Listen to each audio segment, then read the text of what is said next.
Hello again from Scouse Farm. Little update on the blueberries. From a previous video you'll know I had all of them in a container until this year. So I've planted this one, which looks horrendous, in the ground. And I've got a theory on why that hasn't worked. And this one has been incredible. It's got so many blueberries on.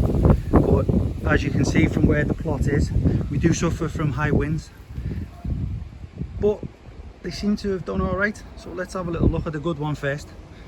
Get in on this. Look at these. So many on there, even down the bottom, just resting on the wood chip path.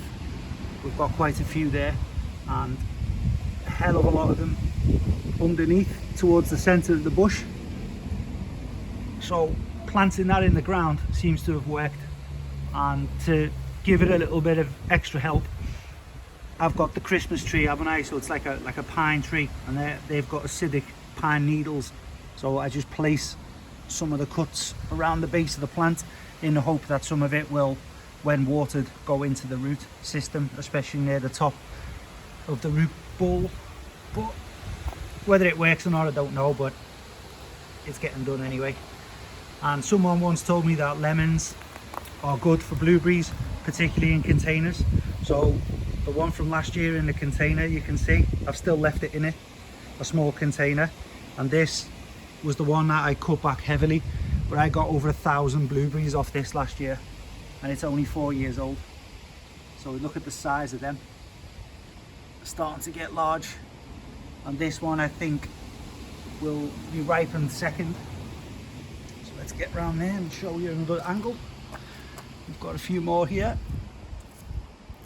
Look at them, they're looking beautiful, and they're going to start turning blue very soon. So I think the end of this month going into August, these will all be fruiting. So this is another bunch on that container one. So the container one has got the red tinge on the leaves, and the one that's direct in the ground, they're just pure green, all of them leaves. Now let's move on to the little straggler. I've cut this back heavily recently, and they're all tiny. So you can see all the blueberries, they're just tiny blueberries, but there are a lot of them. And I've just tried to salvage it by stopping it growing any more leaf or stick, stem so to speak. So I've cut it off where I can. And you'll notice down here where I've placed it, not far if you follow my finger, that is what's left of a very large hebe that was in this part of the garden. And we've also got an old tree there where the wine cork birdhouse is sat on top of with its guard pig, not doing its job because the magpies have been tearing strips off of it. So he's not doing his job. But I think maybe this one, even when it was in a container, it wasn't producing very well, and the leaves were always dropping off. So I don't know if it's something to do with the variety, or it's just a terrible blueberry bush that I've not had much luck with. But I'll give it another year. If it doesn't work, I'll just take it out. I'll just cut it off at the base, and if it grows back, it grows back. If it doesn't, it's not a problem. But if they turn blue, we're still going to eat them, so I'll give it a go anyway. I think this one looks quite decent. See that one there? Goes out of focus when I go in close, but that one is a decent size, so maybe I'll get a good little handful off that. Remember also, I just threw some carrot seeds in, and they've taken. The soil isn't the best there because it's been dug up. For those who haven't seen previous videos, there was trees and shrubs all over here, but I've dug them all out this year. So from them cabbages all down this way, this is all brand new, and the soil is terrible under there. It's full of bricks, rubble and everything from backfilling where the concrete fence panels and posts went in. So if I get some carrots out of that, I'll be happy enough. But speaking of cabbages, I'll have to give you a little peep. But while I'm here, if you remember the lily that blew over, which was under a tree, I forgot it was there. It just went flat from there because there was a tree just here, and it was planted in front of the tree, and it's come up and it's flowered, and that's one of the first batch I ever bought. So I'm quite happy, and it still looks beautiful. So when that finishes flowering, I'm going to get the bulb out of there, and that's going to go in a container for next year. So that'll be getting mixed in with some other ones next year. Onto the cabbages and the onions. Lots of good growth on the onion. We've got red barren onions planted in there. You can see the redness underneath on the neck just as it's protruding through the compost. And we've got a little one out back there, I think. Oh no, it doesn't even, it might be an onion. I hope it's an onion. And there's one more there getting shaded by a cabbage leaf. So let's give you a good look at the cabbages. Apart from the two at the back, which are getting nibbled a bit, they're taking a bit of flack.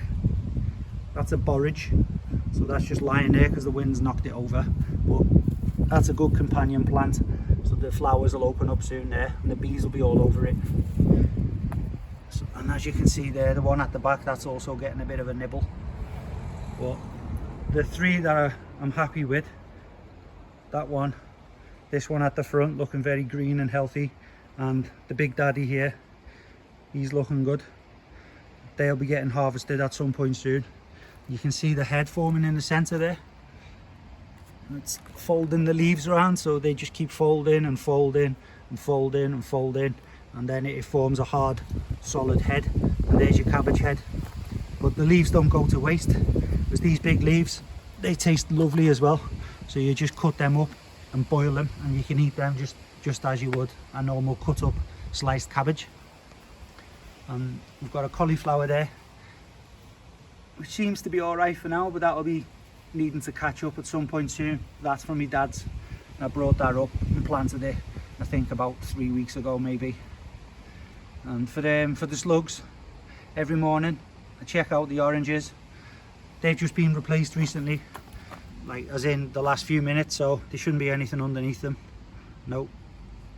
But in the mornings, the slugs and wood lice, all sorts of other things, crawl up underneath these, and that helps keep them away from the cabbages, and that's good enough for me.